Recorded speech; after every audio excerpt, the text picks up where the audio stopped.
ಸತ್ಯವೇದ ಪಠಣ ಕಾರ್ಯಕ್ರಮಕ್ಕೆ ನಿಮ್ಮನ್ನು ಪ್ರೀತಿಯಿಂದ ಸ್ವಾಗತಿಸುತ್ತೇವೆ.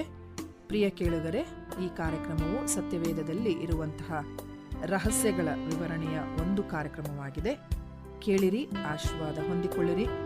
ನಿಮಗೆ ಪ್ರಶ್ನೆಗಳಿದ್ದಲ್ಲಿ ನಮ್ಮೊಟ್ಟಿಗೆ ನೀವು ಮಾತನಾಡಬೇಕಾದರೆ ನಮ್ಮ ಮೊಬೈಲ್ ಸಂಖ್ಯೆಯನ್ನು ನೀವು ಬರೆದಿಟ್ಟುಕೊಳ್ಳುವುದಾದರೆ ನಮ್ಮನ್ನು ಸಂಪರ್ಕಿಸಬಹುದು. ನಮ್ಮ ಮೊಬೈಲ್ ಸಂಖ್ಯೆ 9902606453. ಈ ಸತ್ಯವೇದ ಅಧ್ಯಯನ ಕಾರ್ಯಕ್ರಮವನ್ನು ಆಲಿಸುತ್ತಿರುವಂತಹ ಪ್ರತಿಯೊಬ್ಬೊಬ್ಬರನ್ನು ನಾನು ಕ್ರಿಸ್ತನ ಹೆಸರಿನಲ್ಲಿ ಸ್ವಾಗತಿಸ್ತೇನೆ. ಪ್ರಾರ್ಥನೆ ಮಾಡೋಣ. ದೇವರೇ, ನಿನ್ನ ವಾಕ್ಯವನ್ನು ಕೇಳುವಂಥ ಸಮಯಕ್ಕೆ ಬಂದಿದ್ದೇವೆ. ನಮ್ಮ ಕೂಡ ಮಾತಾಡು. ನಿನ್ನ ವಾಕ್ಯವನ್ನು ನಮಗೆ ಅರ್ಥಪಡಿಸು. ಹೀಗೆ ನಿನ್ನ ವಾಕ್ಯ ನಮ್ಮ ಕಾಲಿಗೆ ದೀಪವು, ನಮ್ಮ ದಾರಿಗೆ ಬೆಳಕಾಗಿ ನಡೆಯುವ ಹಾಗೆ ನಾವು ಸಹ ಪ್ರಯತ್ನಿಸುವ ಹಾಗೆ ನಿನ್ನ ಪವಿತ್ರಾತ್ಮನು ನಮ್ಮ ಕೂಡ ಇರಲಿ. ಆಮೇನ್. ಈ ಕ್ರಿಸ್ತ ಜಯಂತಿಯ ಹಬ್ಬದ ಆರಂಭದ ದಿನಗಳಲ್ಲಿ ನಾವಿದ್ದೇವೆ. ಇದನ್ನು ಆಗಮನ ಕಾಲವು ಎಂಬುದಾಗಿ ಸಹ ಕರೆಯಲಾಗ್ತದೆ. ಅಂದರೆ ಅಡ್ವೆಂಟ್ ಸೀಸನ್. ಯಾವುದಕ್ಕೋಸ್ಕರ ಸಿದ್ಧತೆ? ಯಾವ ರೀತಿಯಲ್ಲಿ ಸಿದ್ಧತೆ? ಯಾವ ರೀತಿಯಲ್ಲಿ ನಾವು ದೇವರನ್ನು ಬರಮಾಡಿಕೊಳ್ಳಬೇಕು, ಆತನನ್ನು ಎದುರು ನೋಡಬೇಕು? ಈ ರೀತಿಯಾದಂಥ ನಿರೀಕ್ಷೆಗಳಿಂದ ಕೂಡಿರುವಂಥ ದಿನಗಳು ಇದಾಗಿವೆ. ಯಾಕೆಂದರೆ ಯೇಸುಸ್ವಾಮಿ ಮತ್ತೊಮ್ಮೆ ಬರಬೇಕಾದ್ರೆ ಆತನು ಗೋದಲಿಯಲ್ಲಿ ಮಲಗಿರುವಂಥ ಒಬ್ಬ ನವಜಾತ ಶಿಶುವಾಗಿ ಬರುವುದಿಲ್ಲ, ಬದಲಾಗಿ ನ್ಯಾಯಾಧಿಪತಿಯಾಗಿ ಬರುತ್ತಾನೆ. ಅಂತಹ ನಿರೀಕ್ಷೆಯಲ್ಲಿರುವಂತಹ ನಾವು ಯಾವ ರೀತಿಯಲ್ಲಿ ಸಿದ್ಧರಾಗಬೇಕು? ಯೆಶಾಯನ ಪ್ರವಾದನ ಗ್ರಂಥ 9ನೇ ಅಧ್ಯಾಯ ಮೊದಲ ಕೆಲವು ವಚನಗಳು. ಆದರೆ ಸಂಕಟಪಟ್ಟ ದೇಶಕ್ಕೆ ಅಂಧಕಾರವೇನಿಲ್ಲ. ಪೂರ್ವಕಾಲದಲ್ಲಿ ಜೆಬುಲೋನ್ ಮತ್ತು ನಫ್ತಾಲಿ ಸೀಮೆಗಳನ್ನು ಆತನು ಅವಮಾನಕ್ಕೆ ಗುರಿ ಮಾಡಿದನು. ಅನಂತರದಲ್ಲಿ ಯೋರ್ದಾನಿನ ಆಚೆಯ ಸೀಮೆ, ಸಮುದ್ರದ ಕಡೆಗಿರುವ ಸೀಮೆ, ಅನ್ಯಜನಗಳಿರುವ ಗಲಿಲಾಯ ಸೀಮೆ, ಈ ಪ್ರಾಂತವನ್ನೆಲ್ಲ ಘನಪಡಿಸಿದ್ದಾನೆ. ಕತ್ತಲಲ್ಲಿ ಸಂಚರಿಸಿದ ಜನರಿಗೆ ದೊಡ್ಡ ಬೆಳಕು ಕಾಣಿಸಿತು. ಕಾರ್ಗತ್ತಲಾದ ದೇಶದಲ್ಲಿದ್ದವರಿಗೆ ಪ್ರಕಾಶವು ಹೊಳೆಯಿತು. ಈ ಅಂಧಕಾರ, ಕಾರ್ಗತ್ತಲು, ಕತ್ತಲೆ, ಈ ಪದಗಳನ್ನು ನೆನೆಸುವಾಗ ನಾವು ಯಾವಾಗಲೂ ಸಾಮಾನ್ಯವಾದಂಥ ಜೀವಿತದಲ್ಲಿ ನಮ್ಮ ಮನೆಯಲ್ಲಿ ಕರೆಂಟ್ ಹೋಗುವಾಗ ಯಾವಾಗ ಪುನಃ ಕರೆಂಟ್ ಬರ್ತದೆ ಅಂತ ನಾವು ಕಾಯ್ತೇವೆ. ಒಂದು ರೀತಿಯಲ್ಲಿ ನಿರೀಕ್ಷೆಯಲ್ಲಿರ್ತೇವೆ. ಅಯ್ಯೋ, ಬೇಗ ಕರೆಂಟ್ ಬಂದರೆ ಸಾಕು, ನಮ್ಮ ಕೆಲಸಗಳನ್ನ ಮಾಡ್ಬೋದು, ಈ ಕತ್ಲೆಯಲ್ಲಿ ನನಗೆ ಬದುಕಕ್ಕಿಷ್ಟ ಇಲ್ಲ, ಇರಕ್ಕಿಷ್ಟ ಇಲ್ಲ. ಅದೇ ರೀತಿಯಲ್ಲಿ ಈ ರೀತಿಯಾದಂಥ ಒಂದು ಕೋರಿಕೆಯನ್ನು ಹೊತ್ತವರಾಗಿ ಅನೇಕ ಶತಮಾನಗಳು ಇಸ್ರಾಯೇಲ್ ಜನರು ಕಾಯುತ್ತಿರುತ್ತಾರೆ. ಸಂಕಟವನ್ನು ಅನುಭವಿಸಿರುತ್ತಾರೆ. ಅನೇಕ ರೀತಿಯಾದಂಥ ನೋವಿಗೆ ಒಳಗಾಗಿರುತ್ತಾರೆ. ನಮಗೋಸ್ಕರ ಒಬ್ಬ ರಾಜನನ್ನು ಕೊಡಿ ಎಂಬುದಾಗಿ ಕೇಳಿದಂಥ ಜನರು ಈ ಅರಸರಿಂದ, ಅಲ್ಲಿ ನಡೆದಂಥ ಸಂಗತಿಗಳಿಂದ ಬೇಸತ್ತು ನಮ್ಮನ್ನು ಕಾಪಾಡುವಂತಹ ಮೆಸ್ಸಿಯನು ಯಾವಾಗ ಬರುತ್ತಾನೆ ಎಂಬುದಾಗಿ ಕಾಯುತ್ತಿರುತ್ತಾರೆ. ಅಲ್ಲಿಗೆ ಈ ದಿನದ ಮೊದಲ ಅಂಶ ವೇಟ್. ನಾವು ಕಾಯಬೇಕಾಗಿದೆ. ಈ ಓಡುತ್ತಿರುವಂತಹ ಜಗತ್ತಿನಲ್ಲಿ ಕಾಯುವಂಥದ್ದು ಸ್ವಲ್ಪ ಕಷ್ಟ. ಯಾಕೆಂದರೆ ನಮಗೆ ತಕ್ಷಣದ ಉತ್ತರಗಳು ಬೇಕು, ನಮಗೆ ತಕ್ಷಣದ ಪರಿಹಾರಗಳು ಬೇಕು. ನಾವು ಕೇಳಿದಂಥದ್ದು ಈಗಲೇ ಸಿಕ್ಬಿಡಬೇಕು. ಸ್ವಲ್ಪ ತಡವಾದರೂ ಯಾಕೆ ಇಷ್ಟೊಂದು ಲೇಟು, ಯಾಕೆ ಇವ್ರು ಹಿಂಗೆ ಮಾಡ್ತಿದ್ದಾರೆ, ಯಾಕೆ ಅವ್ರು ಹಂಗೆ ಮಾಡ್ತಾರೆ, ಬೇಗ ಕೊಡೋಕ್ಕೆ ಸಾಧ್ಯವಿಲ್ವಾ ಅಂತ ಅನೇಕ ಪ್ರಶ್ನೆಗಳನ್ನು ನಾವು ಕೇಳುತ್ತೇವೆ. ಇದರ ಮಧ್ಯದಲ್ಲಿ ನಾವೊಂದು ಯೋಚನೆ ಮಾಡಬೇಕೇನು ಗೊತ್ತಾ? ನಾವು ಕೇವಲ ಕೆಲವೊಂದು ಅಂಶಗಳನ್ನು ಪಡೆಯುವುದಕ್ಕೆ 2 ನಿಮಿಷ 3 ನಿಮಿಷ ಕಾಯ್ದರೆ ನಮ್ಮ ತಾಳ್ಮೆಯನ್ನು ಕಳೆದುಕೊಳ್ಳುವಂಥವರು ಈ ಇಸ್ರಾಯೇಲ್ ಜನರ ಜೀವಿತದಲ್ಲಿ ದೇವರು ಮಾತಾಡುವುದನ್ನೇ ನಿಲ್ಲಿಸಿ ಅನೇಕ ವರ್ಷಗಳು ಕಳೆದು ಹೋಗಿತ್ತು. ಅಲ್ಲಿಗೆ ಅವರು ಹೇಗೆ ಕಾಯ್ದಿದ್ದಿರಬಹುದು? ಕತ್ತಲೆಯಲ್ಲಿ ಇದ್ದಿದ್ದಿರಬಹುದು, ಅಂಧಕಾರವನ್ನು ಅನುಭವಿಸಿರಬಹುದು. ನಮ್ಮ ಜೀವಿತದಲ್ಲೂ ಸ್ವಲ್ಪ ಕತ್ತಲೆಗಳಿದೆಯಲ್ಲ, ಅದು ವೈಯಕ್ತಿಕ ಜೀವಿತದಲ್ಲಿರಬಹುದು, ಸಾಮಾಜಿಕ ಜೀವಿತದಲ್ಲಿರ್ಬೋದು, ಅಥವಾ ಆಧ್ಯಾತ್ಮಿಕ ಜೀವಿತದಲ್ಲಿರ್ಬೋದು. ಅದೊಂದು ರಿಯಾಲಿಟಿ, ಅದು ಖಂಡಿತವಾಗಿ ಇದೆ. ಇದರ ಮಧ್ಯದಲ್ಲಿ ನಿರೀಕ್ಷೆಯ ಕುರಿತು ನಾವು ಮಾತನಾಡುವಾಗ ಇದು ಕೇವಲ ನಮಗೆ ಒಂದು ಪಾಸಿಟಿವ್ ಫೀಲನ್ನು ಕೊಡುವಂಥ ಆಪ್ಟಿಮಿಸಮ್ ಅಲ್ಲ, ಬದಲಾಗಿ ದೇವರು ಬಂದೇ ಬರುತ್ತಾನೆ ಅನ್ನುವಂತಹ ನಿಜವಾದಂಥ ವಾಗ್ದಾನವಾಗಿದೆ. ಅಲ್ಲಿಗೆ ನಾವು ಕಾಯಬೇಕಾದರೆ ಅದಕ್ಕೆ ಒಂದು ಅರ್ಥವಿರಬೇಕು. ಆ ಅರ್ಥವನ್ನು ಹೊತ್ತವರಾಗಿ ನಾವು ಕಾಯಬೇಕಾಗಿದೆ. ಎರಡನೇದಾಗಿ, ಕೇವಲ ಕಾಯುವಂಥದ್ದು ಮಾತ್ರವೇ ಅಲ್ಲ, ಯಾರಲ್ಲಿ ಕಾಯುತ್ತೇವೆ? ನೋಡಿ, ನಮಗೆ ಯಾವುದು ಬೇಕು, ಯಾವುದನ್ನು ನಾವು ಆಸೆ ಪಟ್ಟಿರ್ತೇವೆ, ಅದಕ್ಕೋಸ್ಕರ ಎಲ್ಲರೂ ಕಾಯ್ತೇವೆ. ಆದರೆ ಇಲ್ಲಿ ದೇವರಲ್ಲಿ ಕಾಯುವಂಥದ್ದು ಬಹಳ ಪ್ರಾಮುಖ್ಯವಾಗ್ತದೆ. ನಾವು ದೇವರ ವಾಕ್ಯವನ್ನು ಓದಬೇಕಾದರೆ ದೇವರಲ್ಲಿ ಕಾಯುವಂಥದ್ದು ಎಷ್ಟು ಉತ್ತಮವಾಗಿರ್ತದೆ, ನಮ್ಮ ಜೀವಿತಗಳನ್ನು ಅದು ಹೇಗೆ ರೂಪಿಸುತ್ತದೆ ಅನ್ನುವಂಥದ್ದನ್ನು ತೋರಿಸಿಕೊಡಲಾಗ್ತದೆ. ನಾವು ಈ ಕ್ರಿಸ್ತ ಜಯಂತಿ ಹಬ್ಬದ ದಿನಗಳಲ್ಲಿರುವಂಥವರು ಸುವಾರ್ಥ ವೇದ ಭಾಗಗಳನ್ನು ಓದಬೇಕಾದ್ರೆ ಲೂಕನ ಸುವಾರ್ತೆಯಲ್ಲಿ ಒಂದು 3-4 ವಚನಗಳು ಇಂಟ್ರೊಡಕ್ಷನ್ನ ಕೊಟ್ಟ ನಂತರ ಅಲ್ಲಿ ಒಬ್ಬ ದಂಪತಿಯನ್ನು ನಾವು ನೋಡ್ತೇವೆ. ಯಾರು? ಜಕರ್ಯನು, ಎಲಿಜಬೇತಳು. ಆ ವಾಕ್ಯಗಳನ್ನು ನಾವು ಓದಬೇಕಾದ್ರೆ ಅವರು ಎಲ್ಲ ಕಾರ್ಯಗಳಲ್ಲಿ ದೇವರ ದೃಷ್ಟಿಯಲ್ಲಿ, ಮನುಷ್ಯರ ದೃಷ್ಟಿಯಲ್ಲಿ ಅಲ್ಲ, 1-2 ಕಾರ್ಯಗಳಲ್ಲೂ 10-12 ಕಾರ್ಯಗಳಲ್ಲಿ ಅಲ್ಲ, ಅಥವಾ 1-2 ವರ್ಷ 3-4 ವರ್ಷಗಳಲ್ಲಿ ಅಲ್ಲ, ಎಲ್ಲ ಕಾರ್ಯಗಳಲ್ಲಿ, ಎಲ್ಲ ಸಮಯದಲ್ಲಿ ದೇವರ ದೃಷ್ಟಿಯಲ್ಲಿ ನೀತಿವಂತರಾಗಿರ್ತಾರೆ. ಅಂತಹ ನೀತಿವಂತರಾಗಿರುವಂಥ ಜನರ ಜೀವಿತದಲ್ಲೂ ಸಹ ಕತ್ತಲೆ ಇರ್ತದೆ. ಅವರಿಗೆ ಮಕ್ಕಳಿರುವುದಿಲ್ಲ. ಅವರ ಹಿನ್ನೆಲೆಯನ್ನು ನೋಡುವಾಗ they are from the elite background. ಆರೋನನ ವಂಶದವರು. ಜಕರ್ಯನು ಯಾಜಕನಾಗಿರ್ತಾನೆ. ಜನರನ್ನು ಪ್ರತಿನಿಧಿಸಿ ಆತನು ಆಲಯದೊಳಗೆ ಪ್ರಾರ್ಥನೆ ಮಾಡಲಿಕ್ಕೆ ಹೋಗುವಂಥ ಒಬ್ಬ ಮನುಷ್ಯನಾಗಿರ್ತಾನೆ. ಇಂತಹ ನೀತಿವಂತರಾಗಿರುವಂಥ ಜನರಲ್ಲೂ ಕತ್ತಲೆ ಇರ್ತದೆ. But they will wait. Not just wait, but wait in the lord. ದೇವರಲ್ಲಿ ಕಾಯುವಂತಹ ದಂಪತಿಗಳು ಇವರಾಗಿರ್ತಾರೆ. ಯಾವ ರೀತಿಯಲ್ಲಿ ಇಸ್ರಾಯೇಲ್ ಸಮೂಹದವರು ಒಬ್ಬ ಮೆಸ್ಸಿಯನಿಗೋಸ್ಕರ ಕಾಯುತ್ತಿರ್ತಾರೋ, ಆ ಕತ್ತಲೆಯಿಂದ ಹೊರಗೆ ಬರಬೇಕೆಂದು ಕಾಯುತ್ತಿರ್ತಾರೋ, ಕಾರ್ಗತ್ತಲೆಯನ್ನು ಒಡೆದು ಬೆಳಕಿನ ಜೀವಿತಕ್ಕೆ ಬರಬೇಕೆಂದು ಕಾಯುತ್ತಿರ್ತಾರೋ, ಅದೇ ರೀತಿಯಲ್ಲಿ ಈ ದಂಪತಿಗಳು ಸಹ ಕಾಯುತ್ತಿರ್ತಾರೆ. ಎಷ್ಟು ವರ್ಷಗಳು? ದಿನ ತುಂಬಿ ಹೋಗಿತ್ತು, ಮುಪ್ಪಾಗಿ ಹೋಗಿದ್ದರು. ಇದರ ಮಧ್ಯದಲ್ಲಿ ದೇವರು ಈ ದಂಪತಿಗಳಿಗೆ ಕಾಣಿಸಿಕೊಂಡು ಅವರು ಯೋಚನೆ ಮಾಡಲಾಗದಂತಹ, ಯೋಚನೆಗೆ ನಿಲುಕದಂತಹ ಒಂದು ವಾಗ್ದಾನವನ್ನು ಕೊಟ್ಟು ಅದನ್ನು ಅವರ ಜೀವಿತದಲ್ಲಿ ನೆರವೇರಿಸ್ತಾನೆ. ನಾವು ಎಷ್ಟರ ಮಟ್ಟಿಗೆ ಕಾಯುವಂಥವರು ಆಗಿದ್ದೇವೆ? ಎಷ್ಟರ ಮಟ್ಟಿಗೆ ದೇವರಲ್ಲಿ ಕಾಯುವಂಥವರು ಆಗಿರ್ತೇವೆ? ನೋಡಿ, ನಮಗೆ ದೇವರ ವಾಕ್ಯಗಳು ಅನೇಕ ಬಾರಿ ನಮಗೆ ನೆನಪಿಸ್ತದೆ. ಯೇಸುಸ್ವಾಮಿ ಪುನಃ ಯಾವಾಗ ಬರ್ತಾನೆ ಅನ್ನುವಂಥದ್ದು ಯೇಸುಸ್ವಾಮಿಗೂ ಗೊತ್ತಿಲ್ಲ, ದೇವದೂತರಿಗೂ ಗೊತ್ತಿಲ್ಲ, ಯಾರಿಗೂ ಗೊತ್ತಿಲ್ಲ, ತಂದೆಗೆ ಮಾತ್ರವೇ ಗೊತ್ತು. ನಾವು ಸಹ ಅದೇ ನಿರೀಕ್ಷೆಯಲ್ಲಿ ಕಾಯಬೇಕಾಗಿದೆ. ಯಾಕೆಂದರೆ ಆತನು ಹೇಳಿದ ಮೇಲೆ ಬಂದೇ ಬರುತ್ತಾನೆ. ವಾಗ್ದಾನವನ್ನು ಕೊಟ್ಟ ಮೇಲೆ ಆತನು ಅದನ್ನು ನೆರವೇರಿಸುವಂಥವನು ಆಗಿರುತ್ತಾನೆ. ನಮ್ಮ ಒಂದು ಕಾಯುವಂತಹ ಮನೋಭಾವ ಅದು ಪ್ಯಾಸಿವ್ ಆಗಿದೆಯಾ, ಅಥವಾ ಇಂಡೈರೆಕ್ಟ್ ಆಗಿದೆಯಾ, ಅಥವಾ ನಮ್ಮನ್ನು ನಾವು ದೇವರ ವಾಕ್ಯಕ್ಕೆ ಒಳಪಡಿಸಿಕೊಂಡು ಕಾಯುತ್ತಲಿದ್ದೇವಾ? ಈ ರೀತಿಯಾದಂಥ ನಿರೀಕ್ಷೆಯಿಂದ ಕೂಡಿರುವುದೇ ಆದರೆ ನಮ್ಮಿಂದ ದೇವರು ನಂಬಿಕೆಯನ್ನು ಹಾಗೂ ನಮ್ಮಲ್ಲಿ ಒಂದು ರೀತಿಯಲ್ಲಿ ಬಲವಾದಂತಹ ನಿರೀಕ್ಷೆಯನ್ನು ಎದುರು ನೋಡುವಾತನು ಆಗಿರುತ್ತಾನೆ. ಇಲ್ಲಿ ಅನೇಕ ಶತಮಾನಗಳಿಂದ ಕಾಯ್ದಂತಹ ಜನರು, ಅನೇಕ ವರ್ಷಗಳಿಂದ ಕಾಯ್ದಂಥ ಈ ದಂಪತಿಯ ಜೀವಿತದಲ್ಲಿ ಯೇಸು ಹೇಗೆ ಆ ನಿರೀಕ್ಷೆಯನ್ನು ನಿಜ ಮಾಡಿದನೋ, ನೈಜತೆಗೆ ತಂದನೋ, ಅದೇ ರೀತಿಯಲ್ಲಿ ಆತನು ಮತ್ತೊಮ್ಮೆ ನಮ್ಮ ಜೀವಿತಗಳಲ್ಲಿ ಬರುವಾಗ ಯಾವ ರೀತಿಯಲ್ಲಿ ಸ್ವೀಕರಿಸುವಂಥವರು ನಾನು ನೀವು ಆಗಿರ್ತೇವೆ. ಸೊ ಅಲ್ಲಿಗೆ it is not just waiting in god, but waiting in god with humility. ನಾವು ದೇವರಿಗೋಸ್ಕರ ಕಾಯಬೇಕಾಗಿದೆ. ಹೇಗೆ? ತಗ್ಗಿಸಿಕೊಂಡವರಾಗಿ ನಾವು ದೇವರಲ್ಲಿ ಕಾಯಬೇಕಾಗಿದೆ. ಹೀಗೆ ನಾವು ಸುವಾರ್ಥ ವೇದ ಭಾಗ ಲೂಕನ ಸುವಾರ್ತೆಯಲ್ಲಿ ಹಾಗೆ ಮುಂದುವರೆತಾ ಹೋದರೆ ಮರಿಯಳಿಗೆ ಗಬ್ರಿಯೇಲ ದೇವದೂತನು ಕಾಣಿಸಿಕೊಳ್ತಾನೆ. ಇದಕ್ಕಿಂತ ಮುಂಚೆ ಎಲಿಜಬೇತಳು ಸಹ ಒಂದು ವಾಗ್ದಾನವನ್ನು ಹೊಂದಿರ್ತಾಳೆ. ಮರಿಯಳಿಗೂ ಸಹ ದೇವದೂತನು ಕಾಣಿಸಿಕೊಂಡಾಗ ಆ ಮರಿಯಳಿಗೆ ಬಹಳ ಸಂತೋಷವಾಗ್ತದೆ. ಹೌದಾ? ಇಲ್ಲ, ಆಕೆ ಬಹಳ ಭಯದಿಂದ ಕೂಡಿದವಳಾಗಿರ್ತಾಳೆ.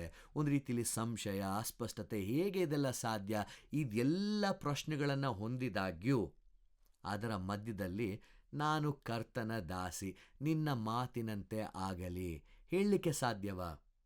She was a teen. ಈ ಟೀನ್ ವಯಸ್ಸಿನಲ್ಲಿರುವಂತಹ ಮಕ್ಕಳು ಹೆಚ್ಚಾದಂತಹ ರೆಬಲಿಯನ್ನು ತೋರಿಸ್ತಾರೆ.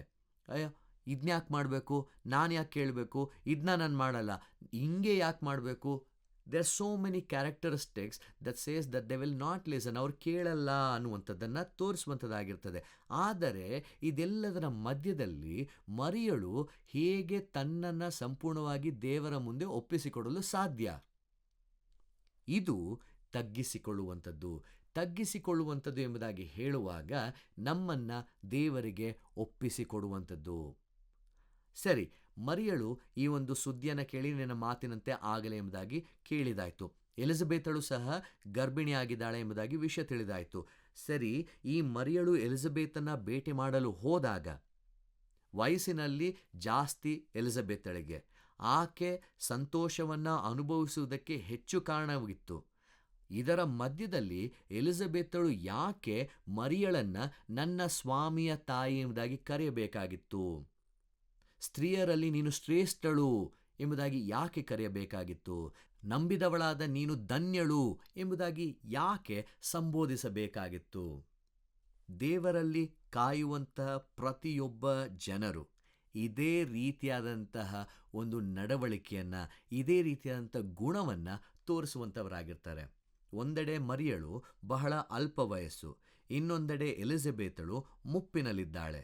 ಒಂದೆಡೆ ಮರಿಯಳು ಸಿಕ್ಕಂತಹ ಸಂತೋಷವನ್ನು ಹೇಗೆ ಸ್ವೀಕರಿಸಬೇಕು ಎನ್ನುವಂತಹ ದ್ವಂದ್ವ ನೀತಿಯಲ್ಲಿ ಅಥವಾ ಒಂದು ರೀತಿಯಲ್ಲಿ ಎರಡು ಮನೋಭಾವನೆಗಳಲ್ಲಿ ಇರುವಂತಹ ಮರಿಯಳು, ಇನ್ನೊಂದೆಡೆ ತನ್ನ ಜೀವಿತದಲ್ಲಿ ದೇವರು ಇರುವಂತಹ ಅವಮಾನವನ್ನು ತೆಗೆದುಹಾಕಿದ್ದಾನೆ ಎಂಬುದಾಗಿ ಬಹಳ ಸಂತೋಷವನ್ನು ಕಾಣುವಂತಹ ಎಲಿಜಬೆತಳು. ಇಲ್ಲಿ ಮರಿಯಳಿಗಿಂತ ಹೆಚ್ಚಾಗಿ ಎಲಿಜಬೆತಳು ಸಂತೋಷದಿಂದ ಮರಿಯಳನ್ನು ಸ್ವಾಮಿಯ ತಾಯಿಯನ್ನಾಗಿ ಸ್ವೀಕರಿಸುವಂಥದ್ದು. ಅಂತಹ ತಗ್ಗಿಸುವಿಕೆ ನನ್ನಲ್ಲಿ, ನಮ್ಮಲ್ಲಿ ಇದೆಯಾ? ಇದು ನಮ್ಮನ್ನು ಒಂದು ದೊಡ್ಡದಾದಂತಹ ನಿರೀಕ್ಷೆಯ ಎಡೆಗೆ ಕರೆದೊಯ್ಯುವಂಥದ್ದಾಗಿರ್ತದೆ. ನಾವು ಕೇವಲ ದೇವರಲ್ಲಿ ಕಾಯುವಂಥದ್ದು ಮಾತ್ರವೇ ಅಲ್ಲ, ನಮ್ಮನ್ನು ಸಂಪೂರ್ಣವಾಗಿ ತಗ್ಗಿಸಿಕೊಂಡವರಾಗಿ ಕಾಯ್ತಾ ಇದ್ದೇವಾ?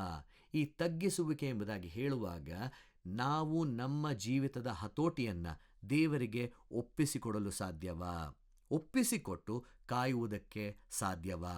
ಇದು ನಿರೀಕ್ಷೆ. ಇದರ ಜೊತೆಗೆ ನಾವು ಈ ರೀತಿಯಲ್ಲಿ ತಗ್ಗಿಸಿಕೊಂಡವರಾಗಿ ಕಾಯುವಾಗ ಎಂದಿಗೂ ದೇವರ ಕೃಪೆಯನ್ನು ಹಗುರವಾಗಿ ತೆಗೆದುಕೊಳ್ಬಾರ್ದು. ಯಾಕೆ ಎಂಬುದಾಗಿ ಹೇಳುವಾಗ ಥೆಸಲೋನಿಕ 2ನೇ ಪತ್ರಿಕೆ 2ನೇ ಅಧ್ಯಾಯದಲ್ಲಿ ಕೆಲವೊಂದು ವಾಕ್ಯಗಳನ್ನು ನಾವು ಓದಿಕೊಳ್ಳಬೇಕು. ಯಾವಾಗ ನಾವು ರಕ್ಷಣೆ ಬೇಡ ಎಂಬುದಾಗಿ ರಕ್ಷಣೆಯನ್ನು ದೂರ ತಳ್ತೇವೋ, ಯಾಕೆಂದರೆ ನಾವು ರಕ್ಷಣೆಯನ್ನು ಹೊಂದಬೇಕೆಂದೇ ದೇವರು ಆದಿಯಲ್ಲಿ ನಮ್ಮನ್ನು ನೇಮಕ ಮಾಡಿದಂತೆ. ಆದರೆ ನಾವು ಯಾವಾಗ ಈ ರಕ್ಷಣೆಯನ್ನು ದೂರ ತಳ್ತೇವೋ, ಅದೇ ಕಾರಣದಿಂದ ದೇವರು ಅಸತ್ಯವನ್ನು ನಡೆಸುವ ಭ್ರಮೆಯನ್ನು ಅವರಲ್ಲಿಗೆ ಕಳುಹಿಸಿ ಆ ಸುಳ್ಳನ್ನು ನಂಬುವುದಕ್ಕೆ ಅವರನ್ನು ಬಿಡುತ್ತಾನೆ. ಸತ್ಯವನ್ನು ನಂಬದೆ ಅನೀತಿಯಲ್ಲಿ ಆನಂದ ಪಡುವವರೆಲ್ಲರೂ ಈ ಪ್ರಕಾರ ನ್ಯಾಯ ತೀರ್ಪಿಗೆ ಒಳಗಾಗುವರು. It is a warning. ಏನಾದರೂ ಒಂದು ತಪ್ಪು ಕಾರ್ಯ ಮಾಡುವಾಗ ನಾವು ಸಾಯ್ತಲ್ಲ. ಇವಾಗ ಹಳೆ ಒಡಂಬಡಿಕೆಯಲ್ಲಿ ಆ ಚಿತ್ರಣ ಬೇರೆ ಆಗಿತ್ತು, ಆದರೆ ಈಗ ಇದು ಸಂಪೂರ್ಣವಾಗಿ ವಿಭಿನ್ನ. ನಾವಿನ್ನೂ ಬದುಕುತ್ತಾ ಶ್ವಾಸವನ್ನು ಹೊತ್ತವರಾಗಿ ಇದ್ದೇವೆ. ಯಾಕೆ? ದೇವರ ಕೃಪೆ. ಆದರೆ ಅಂದ ಮಾತ್ರಕ್ಕೆ ಆ ದೇವರ ಕೃಪೆಯನ್ನು ನಾವು ಹಗುರವಾಗಿ ತೆಗೆದುಕೊಳ್ಳಬಹುದಾ? ನಿರೀಕ್ಷೆಯಲ್ಲಿ ಬದುಕುತ್ತಿರುವಂಥ ನಾವು ದೇವರ ಕೃಪೆಯನ್ನು ಎಂದಿಗೂ ಹಗುರವಾಗಿ ತೆಗೆದುಕೊಳ್ಳಬಾರದು. ಯಾಕೆಂದರೆ ನಮ್ಮನ್ನು ನಾವು ರಕ್ಷಣೆಯನ್ನು ನಿರಾಕರಿಸಿದರೆ ದೇವರು ಅಧರ್ಮ ಸ್ವರೂಪನನ್ನು ಕಳುಹಿಸಿ ಆ ಅಸತ್ಯವನ್ನು ಆಡುವಂತಹ ಆ ಪರಿಸ್ಥಿತಿಗಳನ್ನು ನಾವು ನಂಬುವ ಹಾಗೆ ಮಾಡಿ ನ್ಯಾಯ ತೀರ್ಪಿಗೆ ಗುರಿ ಮಾಡುತ್ತಾನೆ. ಹಳೆ ಒಡಂಬಡಿಕೆಯಲ್ಲಿ ಒಂದು ಘಟನೆ ನಡೆಯುತ್ತೆ. ಆಹಾಬ ರಾಜ ಸುಮಾರು 3 ವರ್ಷಗಳ ಮುಂಚೆ ದೇವರು ಅವನನ್ನು ಅದ್ಭುತವಾದಂಥ ರೀತಿಯಲ್ಲಿ 2 ಬಾರಿ ಯುದ್ಧಗಳಲ್ಲಿ ಜಯವನ್ನು ತಂದುಕೊಟ್ಟಿರ್ತಾನೆ.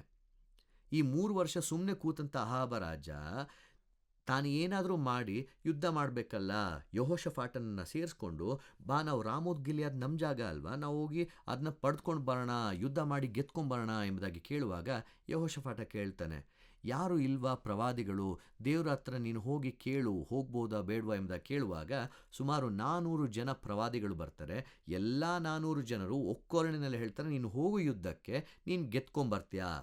ಯೆಹೋಷಾಫಾಟನಿಗೆ ಸಮಂಜಸವಾಗೋದಿಲ್ಲ. ಅವನು ಕೇಳ್ತಾನೆ, ಬೇರೆ ಯಾರು ಕರ್ತನ ಪ್ರವಾದಿಗಳಿಲ್ವಾ?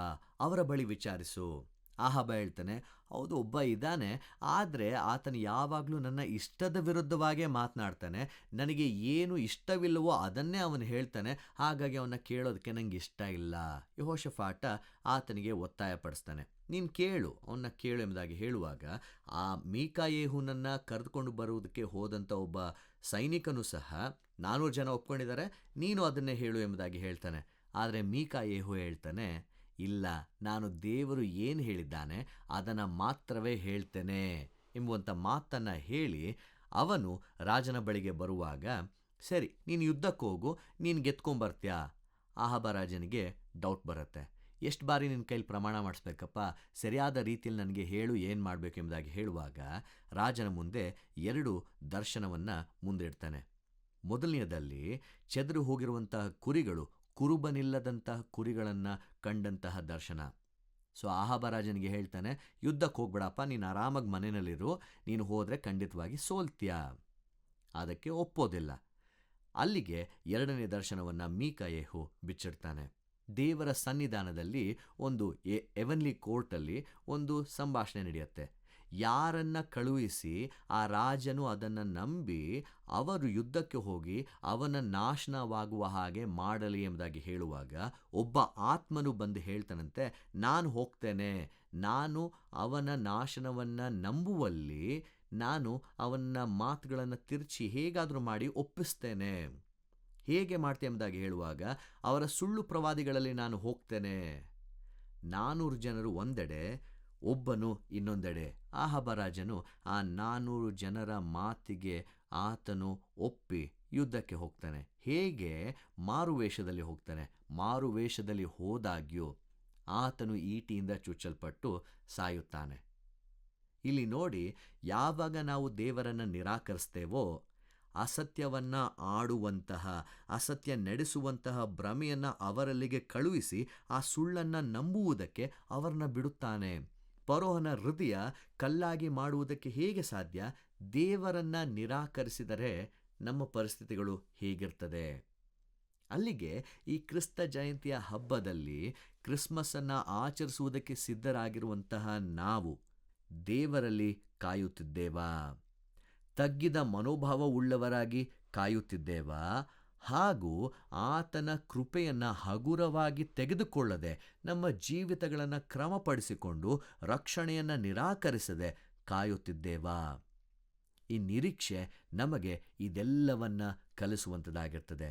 ಹಾಗಾಗಿ ಈ ಕ್ರಿಸ್ತ ಜಯಂತಿ ಹಬ್ಬದಲ್ಲಿರುವಂಥ ನಾವು ಮೊದಲು ನಮ್ಮ ಜೀವಿತದಲ್ಲಿ ಕತ್ತಲೆ ಇದೆ ಅಂತ ಒಪ್ಪಿಕೊಳ್ಳಬೇಕು. ಆ ಕತ್ತಲೆ ಅದು ವಾಸ್ತವ. ನಾವು ಮನುಜರು ಅನೇಕ ಬಾರಿ ಅನೇಕ ರೀತಿಯಂಥ ಕಷ್ಟಗಳಿಗೆ ಒಳಗಾಗಿ, ನ್ಯೂನತೆಗಳಿಂದ, ಬಲಹೀನತೆಗಳಿಂದ ಕುಗ್ಗಿದವರಾಗಿ ನಮ್ಮ ಜೀವಿತಗಳಲ್ಲಿ ಸೋತು ಹೋಗಿರ್ತೇವೆ. ನಮ್ಮ ಪ್ರಯತ್ನಗಳನ್ನು ಹುಡುಕುತ್ತಾ ನಾವು ಮುಂದೆ ಸಾಗುತ್ತಿದ್ದೇವಾ, ಅಥವಾ ದೇವರಿಗೆ ಒಪ್ಪಿಸಿಕೊಟ್ಟವರಾಗಿ ನಮ್ಮ ಜೀವಿತಗಳನ್ನು ಮುಂದೆ ಸಾಗಿಸುತ್ತಿದ್ದೇವಾ? ನಾವು ಹೇಗೆ ದೇವರನ್ನು ಎದುರು ನೋಡುತ್ತಲಿದ್ದೇವೆ? ದೇವರು ನಮಗೆ ಎಲ್ಲವನ್ನ ಕೊಟ್ಟಿದ್ದಾನೆ, ಕೇಳುವುದಕ್ಕಿಂತ ಹೆಚ್ಚಾಗಿ, ಯೋಚಿಸುವುದಕ್ಕಿಂತ ಅಧಿಕವಾಗಿ. ಆದಾಗ್ಯೂ ಸಹ ಯಾವ ನಿರೀಕ್ಷೆಯಲ್ಲಿ ಕೂಡಿದವರಾಗಿ ನಾವು ಬದುಕುತ್ತಲಿದ್ದೇವೆ? ಯಾವುದರಿಂದ ಓಡುತ್ತಲಿದ್ದೇವೆ? ಆತನ ಕೃಪೆಯನ್ನು ನಾವು ಹಗುರವಾಗಿ ತೆಗೆದುಕೊಂಡಿದ್ದೇವಾ? ಅಲ್ಲಿಗೆ ನಮ್ಮ ಸ್ಥಿತಿ ಏನಾಗುತ್ತದೆ? ದೇವರು ನಮ್ಮನ್ನು ಸಂಪೂರ್ಣವಾಗಿ ಒಪ್ಪಿಸಿಕೊಟ್ಟವರಾಗಿ ಆತನ ಚಿತ್ತದ ಮೇರೆಗೆ ಬದುಕಲು ಈ ಒಂದು ಕ್ರಿಸ್ತ ಜಯಂತಿಯ ಹಬ್ಬದ ದಿನಗಳಲ್ಲಿ ನಮ್ಮನ್ನು ಕರೆಯುತ್ತಿದ್ದಾನೆ. ದೇವರನ್ನು ಎದುರು ನೋಡ್ತಿರುವಂತಹ ನಾವು ದೇವರಲ್ಲಿ ಕಾಯುತ್ತಾ, ತಗ್ಗಿದ ಮನೋಭಾವವುಳ್ಳವರಾಗಿ ಕಾಯುತ್ತಾ, ಆತನ ಕೃಪೆಯನ್ನು ಹಗುರವಾಗಿ ತೆಗೆದುಕೊಳ್ಳದೆ ಮುಂದೆ ಸಾಗಬೇಕಾಗಿದೆ. ಯಾವಾಗಲೂ ದೇವರ ಆ ಒಂದು ಟೈಮಿಂಗಲ್ಲಿ ನಿಮಗೆ ನಂಬಿಕೆ ಇರಲಿ. ನಿಮ್ಮ ಹೃದಯಗಳನ್ನು, ನಮ್ಮ ಹೃದಯಗಳನ್ನು ಆತನ ಕಾರ್ಯಕ್ಕಾಗಿ ಸಿದ್ಧಪಡಿಸಿಕೊಳ್ಳೋಣ. ಹಾಗೆ ಮಾಡುವುದೇ ಆದರೆ ದೇವರು ನಮ್ಮಲ್ಲಿ ಉತ್ತಮವಾದ ಕಾರ್ಯವನ್ನು ಮಾಡಿ ಕಾರ್ಗತ್ತಲೆಯಿಂದ ಹೊರಗೆ ತಂದು ಬೆಳಕಿನ ಜೀವಿತಕ್ಕೆ ನಡೆಸುವಾತನಾಗಿರ್ತಾನೆ. ಪ್ರಾರ್ಥನೆ ಮಾಡೋಣ. ದೇವರೇ, ನಾವು ಕಾಯುತ್ತಲಿದ್ದೇವಾ? ನಿನ್ನಲ್ಲಿ ಕಾಯುತ್ತಿದ್ದೇವಾ? ತಗ್ಗಿದ ಮನೋಭಾವ ಉಳ್ಳವರಾಗಿ ನಿನ್ನಲ್ಲಿ ಕಾಯುತ್ತಿದ್ದೇವಾ? ಅನೇಕ ಬಾರಿ ನಮ್ಮ ಜೀವಿತಗಳಲ್ಲಿ ಕತ್ತಲೆ ಇದ್ದಾಗ್ಯೂ ಆ ಕತ್ತಲೆ ಎಂಬುದಾಗಿ ನಾವು ಒಪ್ಪಿಕೊಳ್ಳುವುದಿಲ್ಲ. ಅದರ ಬದಲಾಗಿ ನನ್ನ ಜೀವಿತವು ಎಲ್ಲವೂ ಕ್ರಮವಾಗಿದೆ, ಸರಿಯಾಗಿದೆ, ಏನು ಪ್ರಾಬ್ಲಮ್ ಇಲ್ಲ ಅನ್ನುವಂತಹ ರೀತಿಯಲ್ಲಿ ನಡೆದುಕೊಳ್ತೇವೆ. ನಿನ್ನನ್ನು ಎದುರು ನೋಡ್ತಿರುವಂತಹ ನಾವು ನಿನ್ನ ಕೃಪೆಯನ್ನು ಹಗುರವಾಗಿ ತೆಗೆದುಕೊಳ್ಳದ ಹಾಗೆ ನಿನ್ನನ್ನು ನಂಬಿದವರಾಗಿ ನಮ್ಮ ಜೀವಿತಗಳಲ್ಲಿ ಮುಂದೆ ಸಾಗುತ್ತಾ ನಿನ್ನನ್ನು ಹೊಂದಿಕೊಳ್ಳುವ ಹಾಗೆ ನಮಗೆ ಸಹಾಯ ಮಾಡು. ನಿನ್ನ ವಾಕ್ಯದ ಜೊತೆ ನಿನ್ನ ವಾಕ್ಯದಲ್ಲಿ ನಮ್ಮನ್ನು ನಡೆಸೋದಕ್ಕಾಗಿ ನಿನಗೆ ಸ್ತೋತ್ರ. ಯೇಸುವಿನ ಹೆಸರಿನಲ್ಲಿ ಪ್ರಾರ್ಥನೆಯನ್ನು ಬೇಡಿ ಹೊಂದಿದ್ದೇವೆ. ಆಮೇನ್.